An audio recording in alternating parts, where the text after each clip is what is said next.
Are you crazy? Or are you just mad?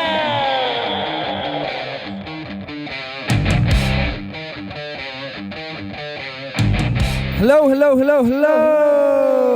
And welcome to the Mad Musicians Against Depression podcast, where we discuss the latest news, research and hot topics surrounding mental health.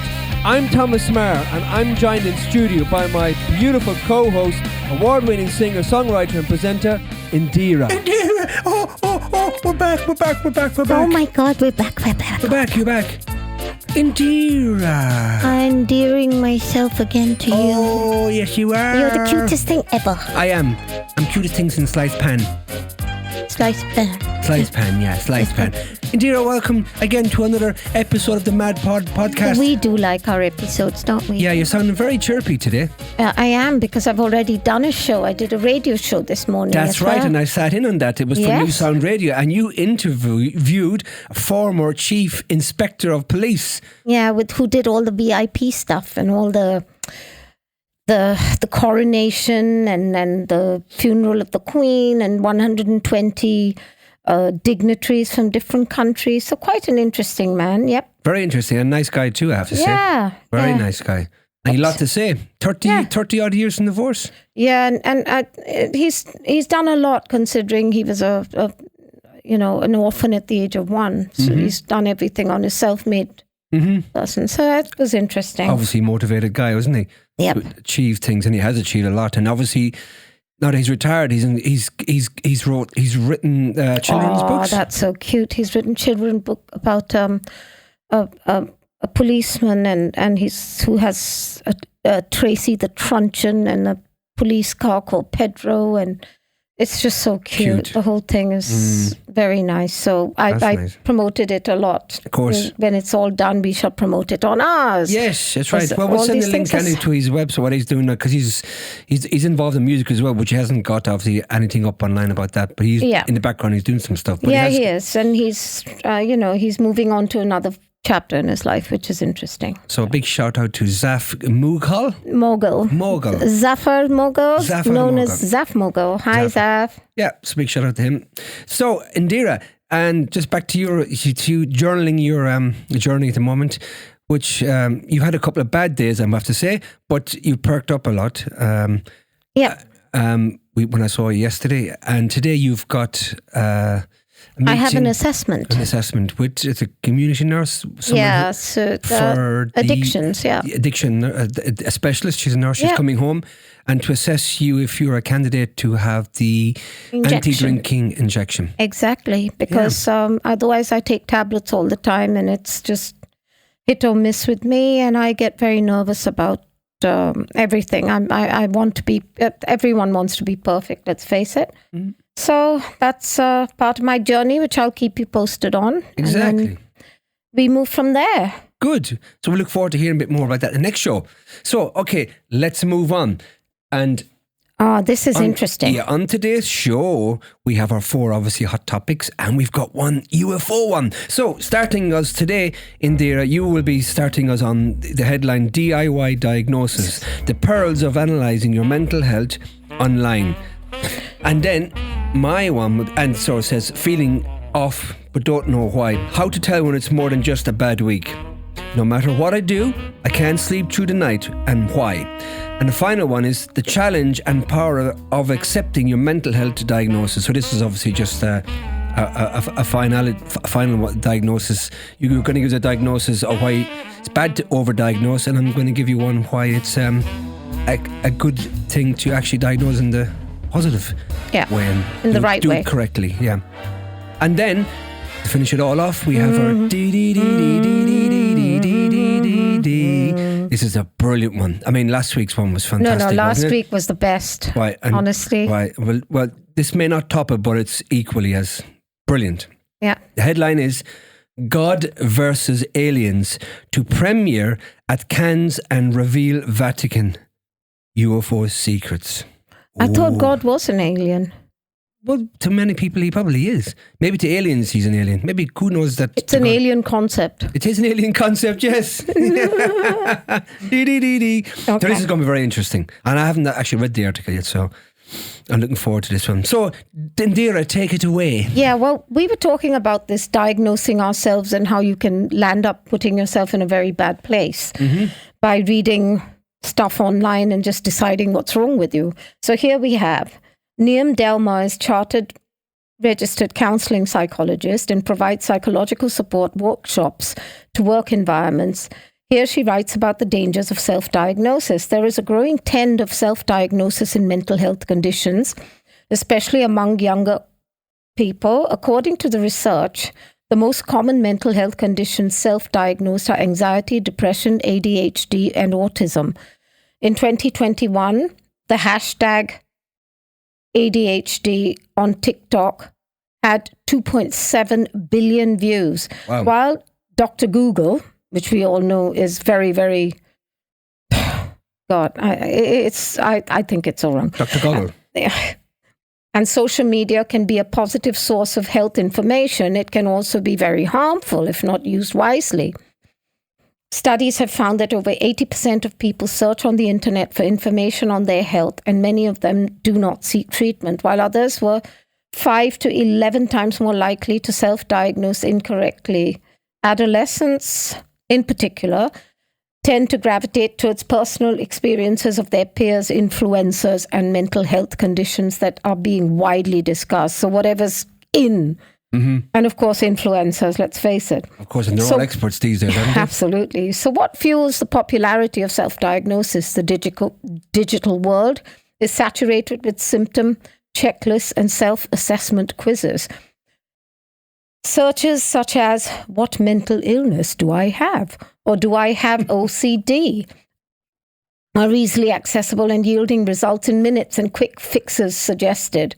People are seeking support, and connecting with online community makes them feel less alone. So, you know, strength lies in numbers. Many are looking for answers and trying to understand themselves. In the real world, there are long waiting lists, costly assessments, and obstacles assessing and affording treatment. So it's an easier and cheaper way to go online and just get the wrong information, really. Exactly. There is also anonymity, which attracts users to discuss their experiences and symptoms openly. No one want others to know what's happening in their lives. While platforms such as TikTok have brought awareness and helped to destigmatize disorders, there is a trend of people assigning themselves psychiatric labels they don't have. Algorithms being users deeper down rabbit holes, flooding them with more information on a topic explored.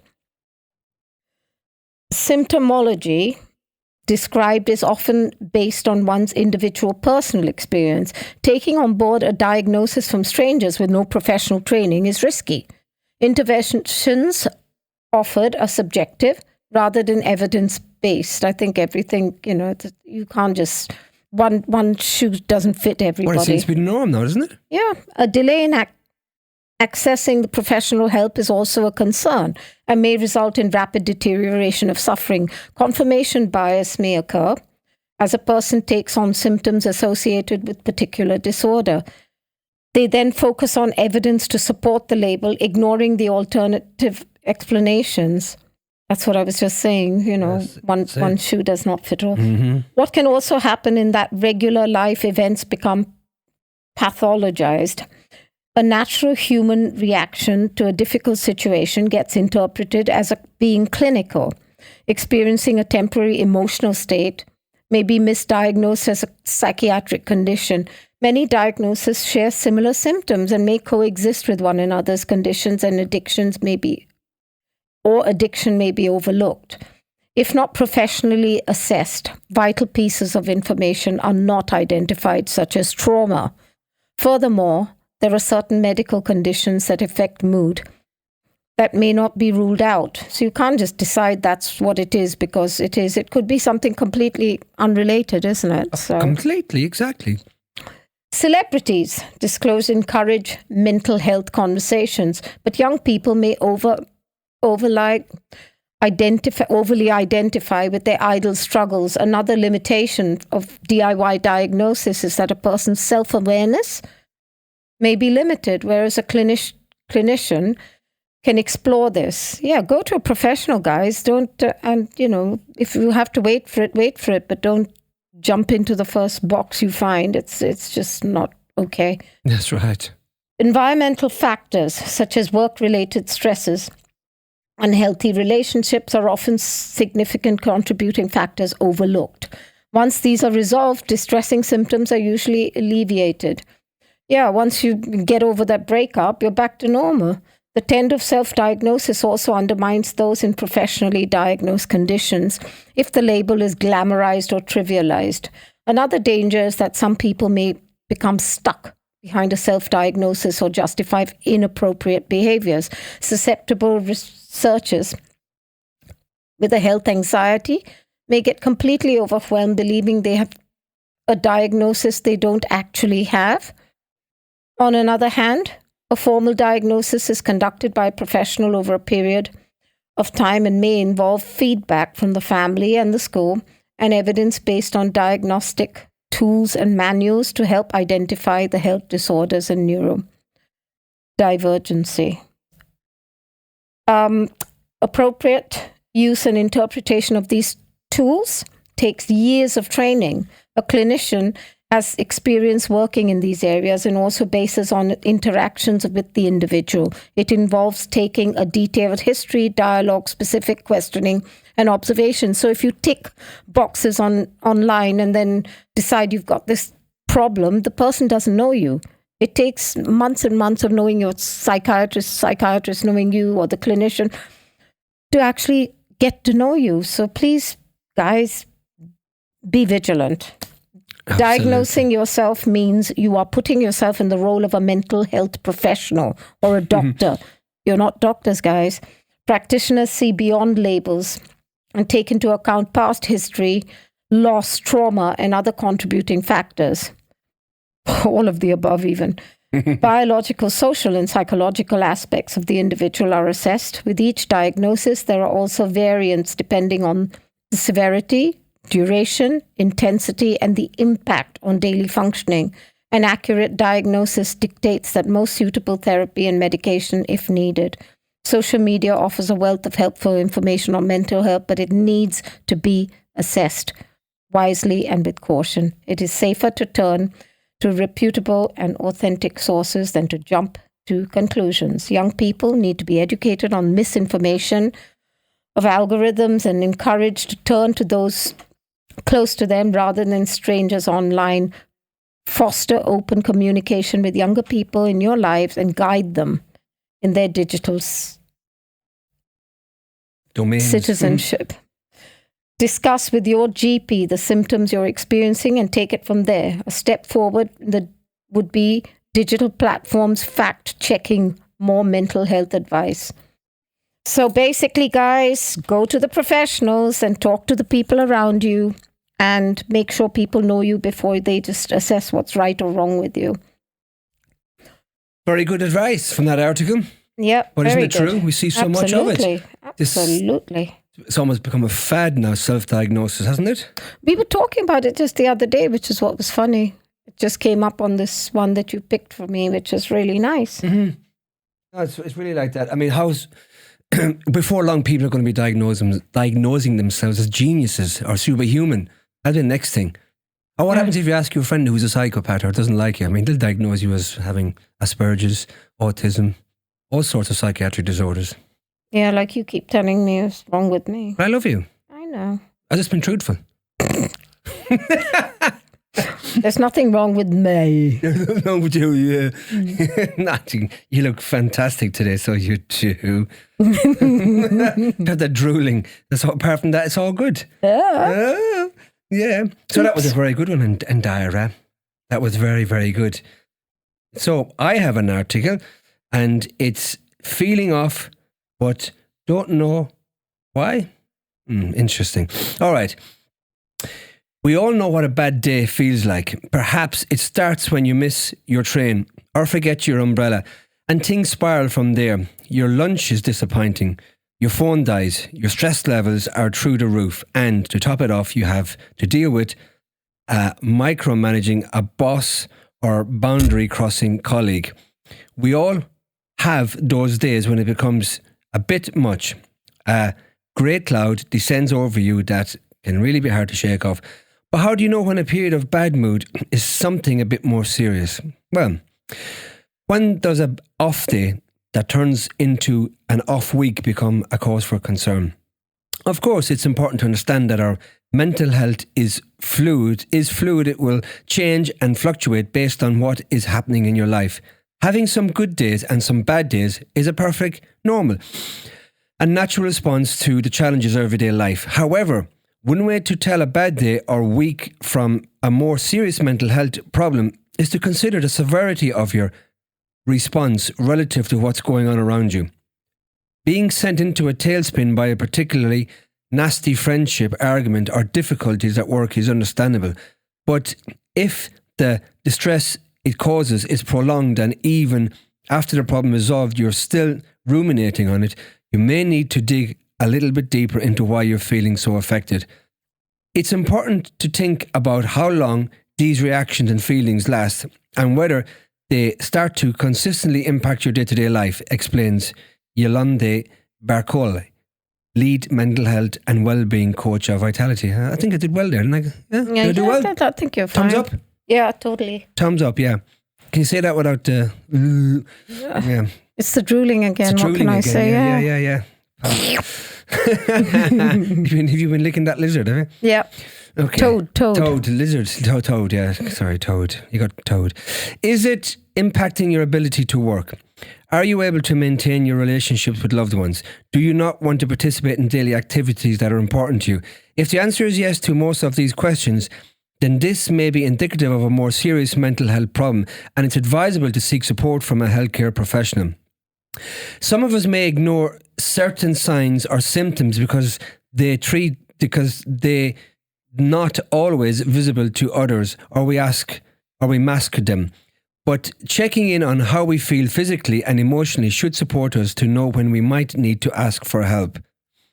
Signs and symptoms of a more serious mental health episode differ for every person, so it can be helpful to reflect on how your behaviour is changing, says Barcoli. Has your appetite dramatically changed? Are you struggling to eat? Are you withdrawing from friends and family? Are you lacking energy? Equally, symptoms of poor mental health can present themselves physically, such as gut changes, headaches, tremors, or heart palpitations, and Barcoli insists that it's important not to brush these off.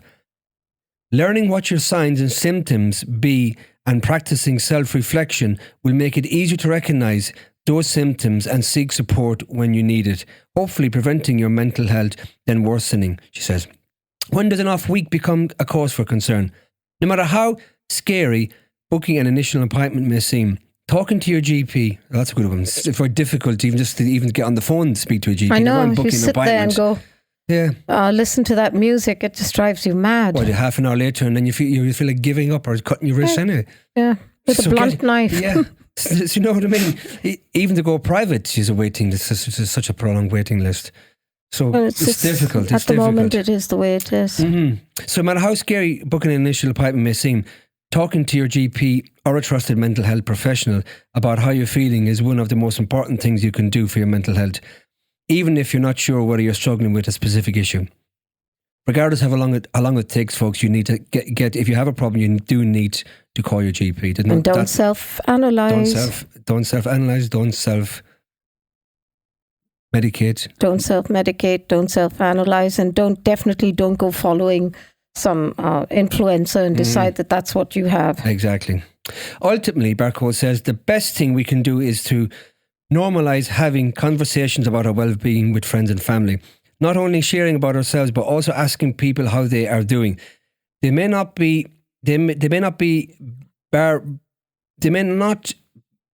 be barriers stopping us. Sorry, my contact lenses are getting dry and I hard to read this.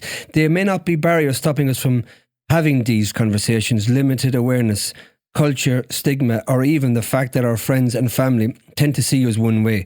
So they may find it difficult to hear that you're struggling at first. When we normalise these conversations and check in on our mental well-being with our loved ones and friends, we can start to take down those barriers over time. That's a very good one. Yeah. It's very, very, very good. Simple Very, very simple. Very, very simple.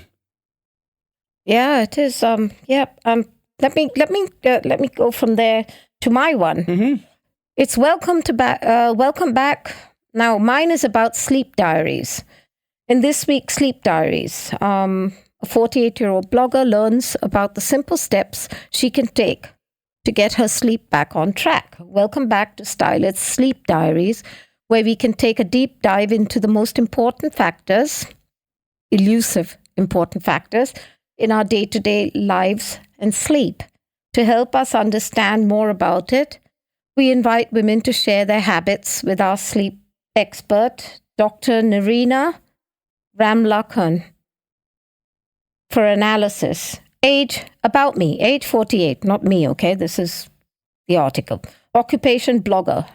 How much water do you drink on an average day? Not enough. How much caffeine do you drink on an average day? 2 to 3 cups of coffee.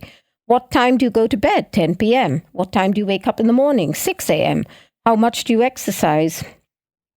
I walk my dog 1 or 2 miles every day. Do you eat breakfast within 60 minutes of rising? Yes. My story. For the last 2 or 3 years, I've struggled with walking in the middle of the night. Getting a full night's sleep is practically unheard of for me at the moment. Typically, I wake up between 2 and 3 and struggle to get back to sleep. Incredibly frustrating. In a bid to get a consistent rest, I stick to a strict sleep schedule. I go to sleep at 10 p.m. every night and wake up at 6:30. I don't lie in on the weekend, and I try not to take naps. I'm active. I walk 1 or 2 miles with my dogs every day, and I make sure that I eat breakfast as soon as I get up in the morning. But despite of all this, my energy levels are a lot lower than I'd like them to be. In fact, I'd rate them on 3 out of 10. Whoa, that's bad. Mm-hmm. One area I know I can improve on is my caffeine intake. I have 2 or 3 mugs of coffee a day, but never after midday. And an amount of water I drink isn't really enough. I also drink alcohol, about 10 units a week, and sometimes work at the weekend, but my job isn't particularly challenging. I love to know how I can stop waking up in the middle of at the same time every night, or at least to get back to sleep easily when I do wake up. Do you have any tips I could try? So what does it all mean? Sleep expert Dr. Nirina Ramlakhan, I think it is. Oh, go on, you can do this. Come on. Ramlakhan shares her thoughts. Sounds like some dish, Lebanese dish. Okay, I believe yours is a straightforward case of some basic sleep tools will make you get back on track, says sleep expert and psychologist Dr. Ramla Khan. The first and most important change you need to make is not checking the time that you wake up during the night. You say you wake up every night between 2 and 3 and find it hard to get back to sleep. This is normal. We all wake up during the night, usually around that time. In fact, there is some scientific evidence that suggests that as hunter-gatherers, we evolved to sleep biphasically, meaning we wake during the night to go hunting when our prey might be at their most vulnerable. That's my husband. We might go back to sleep when the hunt is over, and I bashed his brains in. But this night time waking could have been necessarily for survival. She continues, obviously this pattern is not needed in our modern day world, and we need to get back to sleep with ease. In your case, I recommend you avoid looking at the time, especially if it's on your phone, and a simple breathing meditation to bring yourself back to your body and focus on resting. Simple gratitude medication can work in all these. Gratitude medication? Where do I meditation, get that from? sorry. I'll forgive you. A simple gratitude meditation can work well in these early hours. When we might feel vulnerable and lonely, you can do this by simply placing your hands over your heart and belly, breathing gently and softly into your hands and focusing on what you are grateful for in your life. Take time to slow down and focus on each point of gratitude.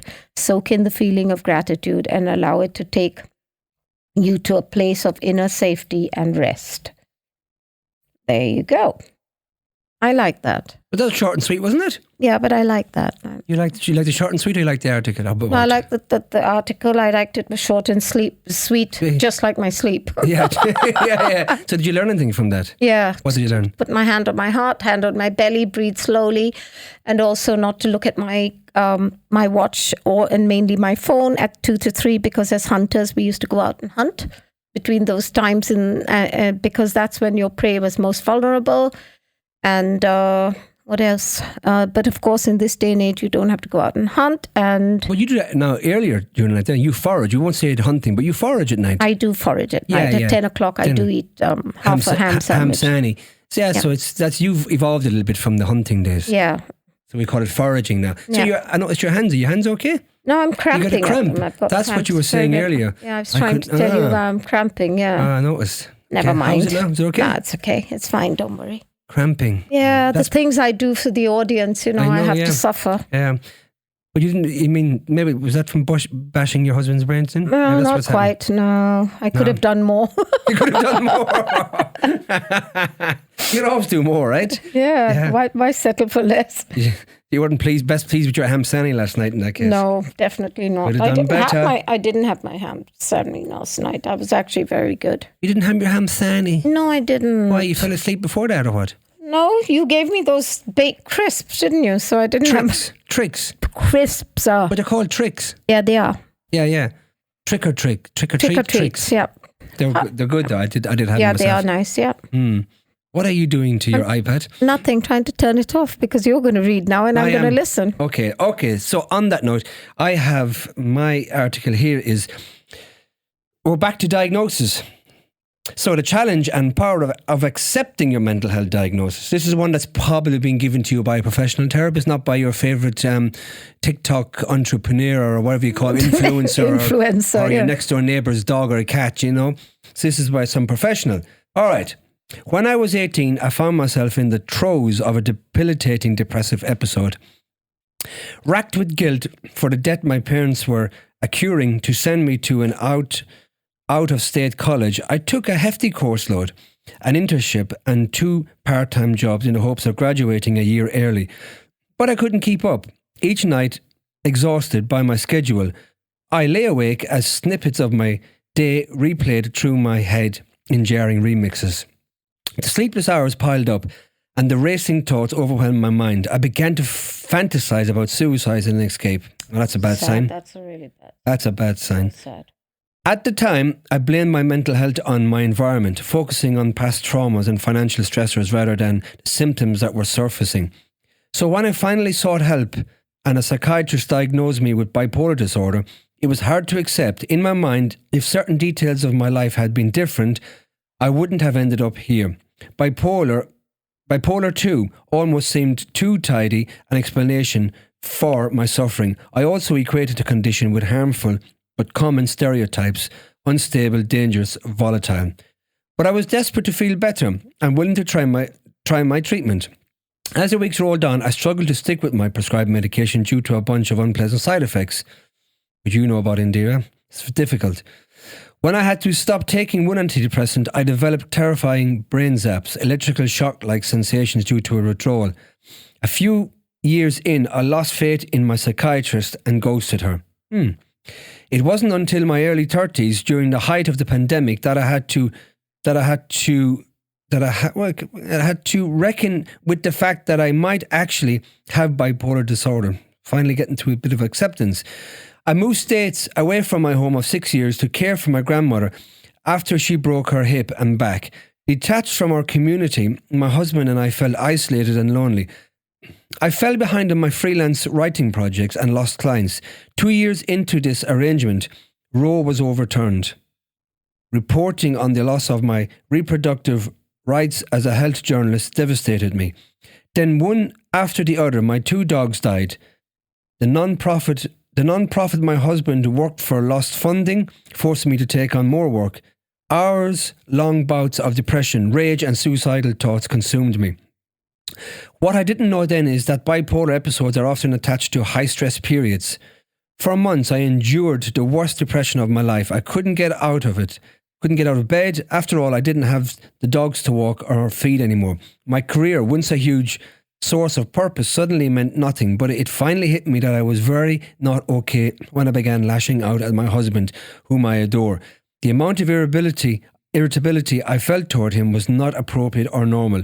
When I decided to get help again, at the age of 31, it was thanks to a writing gig. I had been reporting on bipolar disorder and could not ignore how much I related to the descriptions of hypomania and depressive episodes.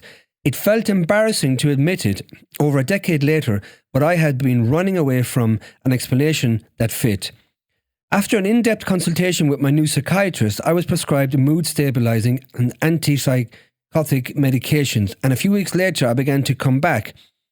On a beach trip with my family, I delighted in the simplest joys, putting on glimmery eyeshadow, ordering my mother a birthday cake, playing pickleball at sunset.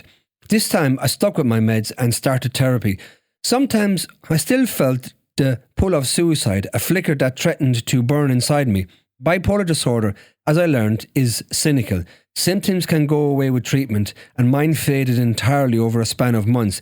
But there's always the risk of them coming back. I knew that if I was going to survive this, I had to build armour against the next potential depressive episode. What came next for me was a long journey towards acceptance. If I'm being honest, I'm still on it. If you're navigating a similar process with your mental health, I hope these tips can help you find peace, however shaky it might feel at first. Number 1, explore what acceptance means to you, ideally with the support of a mental health professional. When I first re-entered treatment, I felt like I could not be fixed, but it's crucial to interrogate thoughts like this one. When we assume that acceptance is to say, I am innately broken, we fear that recognizing the broken parts of us puts us in a position of defeat. Good point. Yeah. Okay.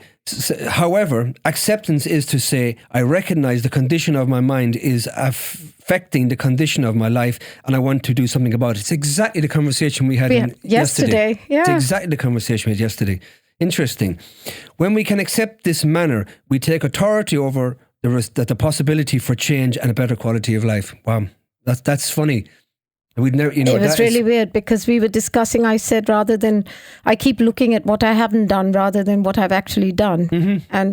And I don't look at the positive that can come out of a situation, but I think, what if it doesn't work for me? Yeah, and like say, focusing on the broken parts. I know. I kept saying, and like reading the label of something and only focusing on the side effects. Yeah, on the side effects of a medication and that, like the Googling what's wrong with you. My husband loves to Google everything he hears. If I'm told to do something and, to do with my mental health, the first thing he does is Google it. Yeah. And he said, I've read up on it. And I said, by whom, by whom exactly are you getting your advice from, Yeah. And here's continuing on this conversation, which is really, really important from the first article you read. That's why connecting with a therapist specializing in treating condition is a solid first step. Yeah. They'll examine your feelings about your diagnosis and work with you to develop more helpful perspectives. For example, through talk therapy, I gradually moved my mind away from dark beliefs like I'm destined to die by suicide and more hopeful outlooks like suicide is a risk that comes with bipolar disorder, but I have a safety plan to help protect me. See, you're turning a negative into a positive. Yeah. That's exactly what we were talking about, reframing your mind. It's so important. Yeah. Some mentalness, okay. It's not how I've drowned, but how I managed to swim when I was drowning. Mm-hmm. And number 2, get to know your diagnosis and be an active participant in your treatment.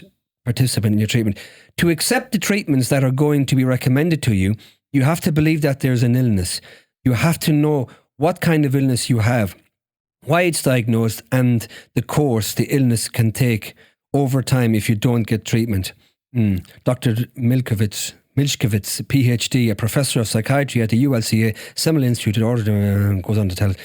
So dive into resources like books, research studies, podcasts like ours, webinars, discussion boards. When I committed to learning everything I could about my diagnosis, I experienced a cascade effect. More information helped me dispel myths and stigma.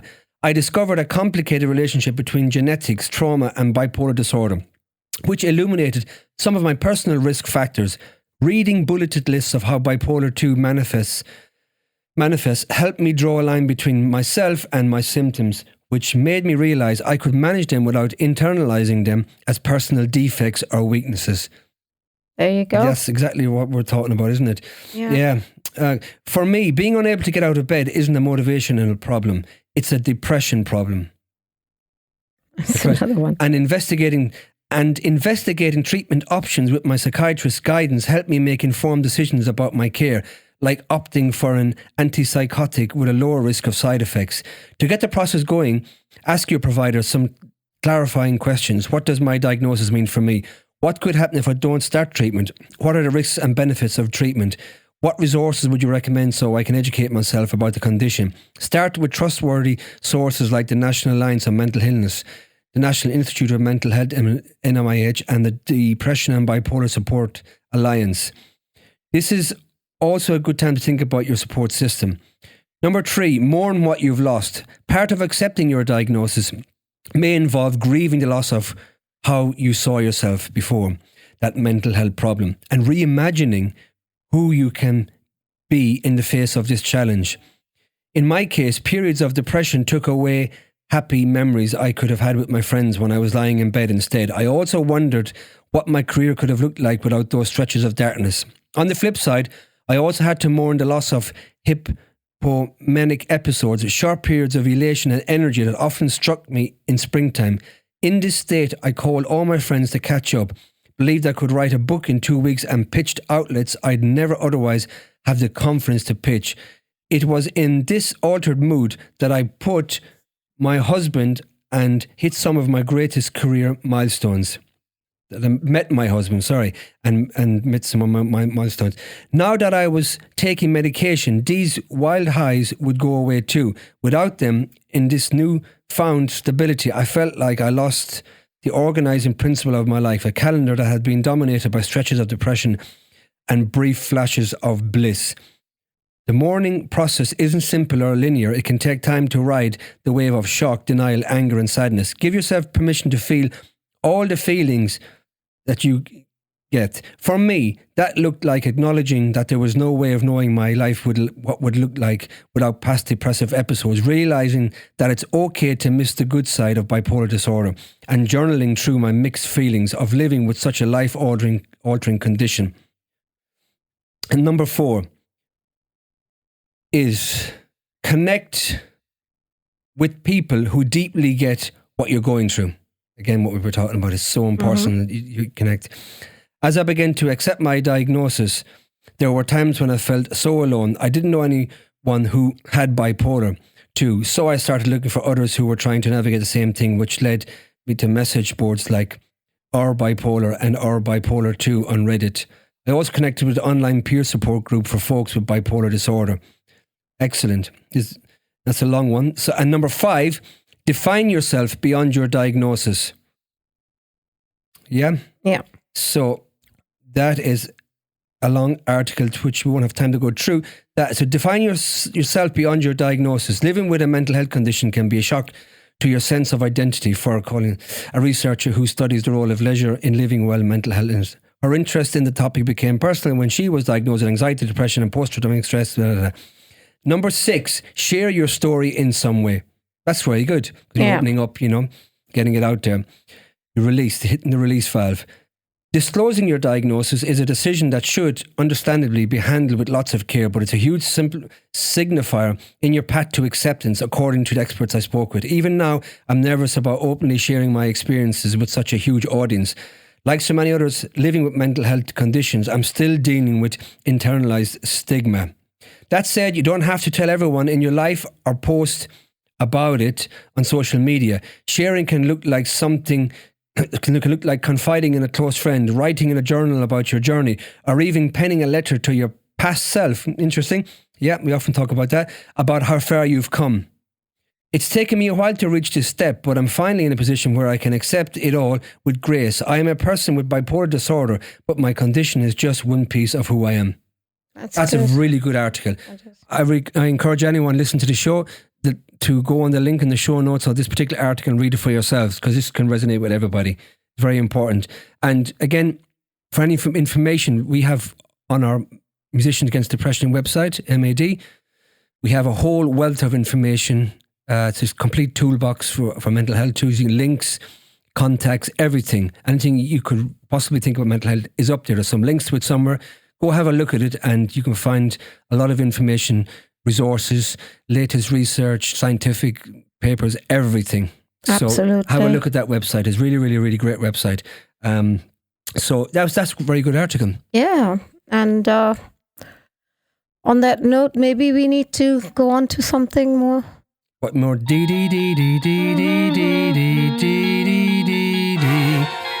Okay. Folks, I promised you we have a good one this week, following up from last week's one. I don't think it's going to top it, but I think it's on the same level.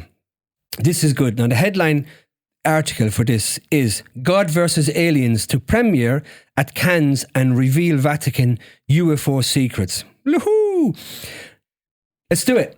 The documentary God versus Aliens is to premiere at the Cannes Festival and reveal the Vatican's secrets about UFOs. The award-winning filmmaker Mark Christopher Lee says that the Vatican publishing new guidance on apparitions means that the full disclosure about the UFO phenomena is getting closer.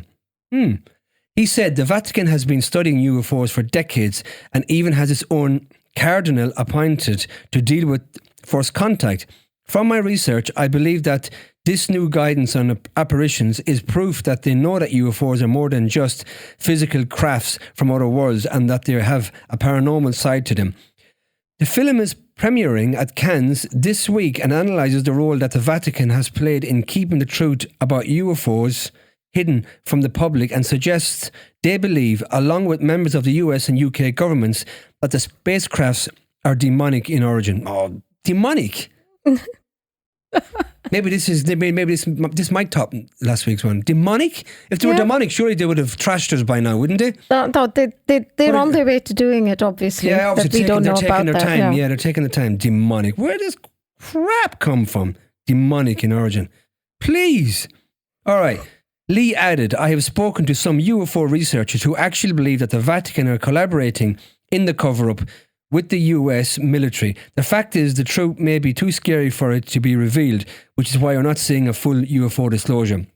We could handle the fact that there is alien life on other planets, but could we handle life from other dimensions or realms of existence?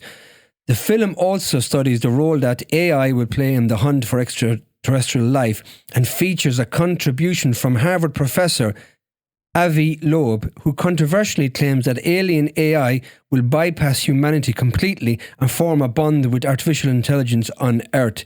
God versus Aliens will be out this summer on all platforms. Well, I'd be certainly be looking out for that one, I'll tell you that. Oh no. Demonic? What? But that's very sort of, you know. What would you expect from the church? Well, demonic. It had to be demonic. They've turned aliens into demons now. Yeah, but that's what I was trying to say. It can either be, you know, it's very hell and damnation type of attitude to everything. It's not a very broad-minded way of looking at anything. It's not about good and evil, everything in the world. I think they're all trying to play humans off against aliens. Well, that's not very nice. Some of my best friends are aliens. I know. That's right. Yeah. It's madness. They visit at night. You know, I open the window and they go doo doo doo doo doo doo. Yeah, and their little spacecrafts come and land on the windowsill. But seriously, if aliens... And they give me Mars bars. Yeah, from Mars. Yeah, I know. Your favourite. And if you were Scotland, they'd be frying them, wouldn't they? Oh no, that's disgusting, don't you think? Yeah, well, I've never tried it, but I don't know. I'd try it, so I have an opinion at least. So I don't know. Many people I know who've tried it have said it's fantastic. So no, I couldn't do it. I don't do fried food anyway, or chocolate. So there you go. No, you might try it one day. Maybe it might be offered to you by an alien. You might try it from Mars. Not sure about that. Yeah. No. I'd have to turn him down. Upside down. Yeah. Shake him all about. And do the hokey pokey. Okay, and that's what it's all about.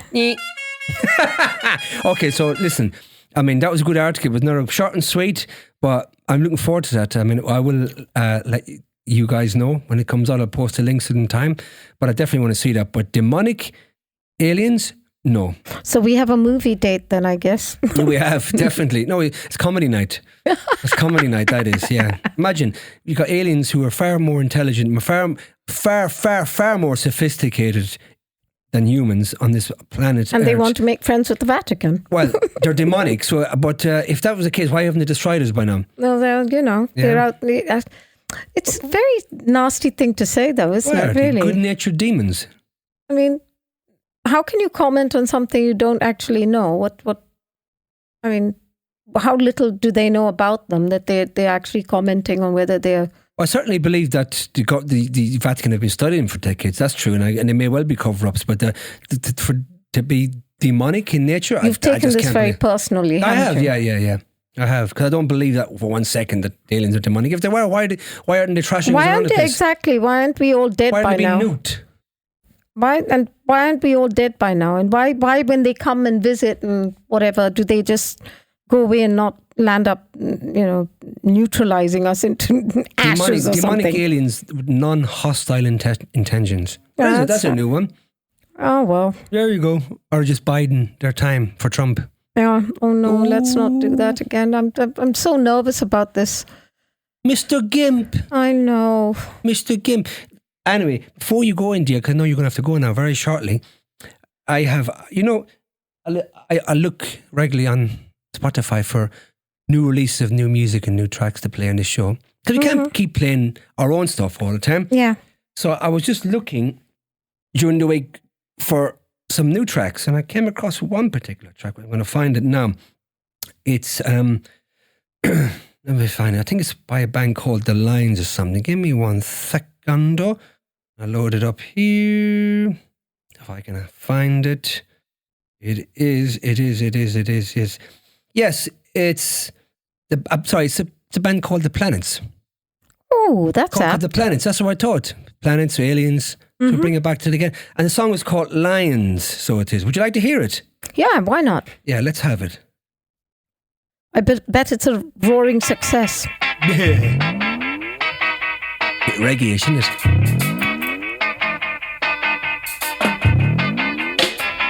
Yeah, man.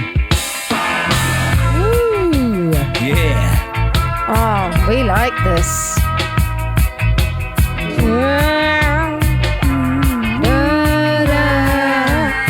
Yeah, baby. Ooh, we like that. I love it.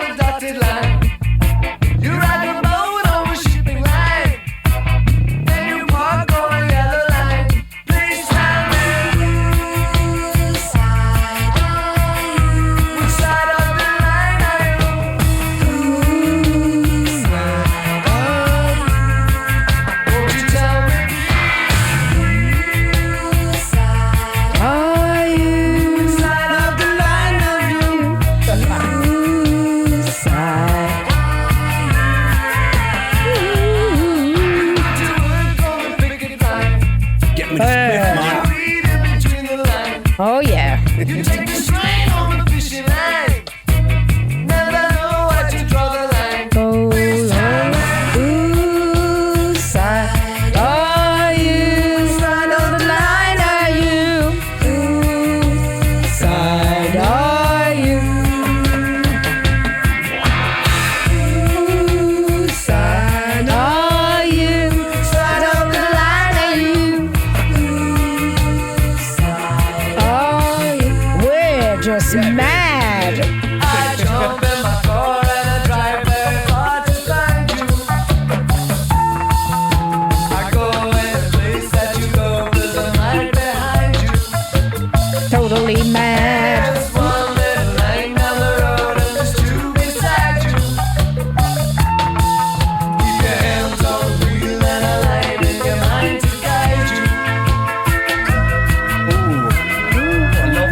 That was very good. Wow. That I was love so that good. song. I love it. That's one of my very new good. favourites. Oh, that's very good. Folks, that's a song called The Lines by the band The Planets. Very appropriate for our end of song. Oh, we've got a little ending to it, did I? Of you, One of the line are you. I love you. Oh, I love it. Well done, Thomas. Well, that's a great track, isn't it? Folks, Very good. Indira On has that to head note. off for her appointment, and thoroughly enjoyed the show today. Thanks for so much again to Lady Indira. And thank you've been listening you. to the Mad Pod podcast, and we shall leave it there, and we'll speak with you all on the next show. See you soon, guys. Bye-bye. Bye. Well, folks, on that note, that's where we're going to leave it for today. Hope you've enjoyed the show as much as we have, and we look forward to bringing you more of the latest news and hot topics surrounding mental health on our next show. Remember, new episodes of the Mad Podcast drop every Sunday at 6 p.m. Episodes are available to listen to on Spotify, Apple Music, and of course, the Musicians Against Depression website, an online toolbox that contains a wealth of information, essential reading, and links relating to mental health. As always, if you or someone you know would like to join the conversation, either in studio or remotely, email us at musiciansagainstdepression@gmail.com or visit the MAD website at www.musiciansagainstdepression.uk for further info. All links, including social media, are provided in the show notes. And remember, no problem in life is insurmountable, and help is just a conversation away. Until the next time, from myself and the wonderful Indira, take care.